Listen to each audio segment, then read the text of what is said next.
Hi guys, back to work tayo guys. Dito naman tayo sa mga ubas guys. Ayan yung mga fresh na ubas ba guys. Yan guys, mag-enjoy sana kayo kakapanood guys ng mga content ko guys. Kahit pa paano.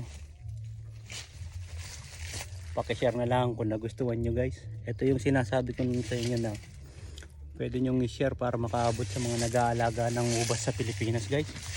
Ganyan po magbunga dapat talaga ang ubas guys. Hindi po yan linalagyan ng balag guys. Hindi po yan ng palaya, hindi kalabasa. Ayan po.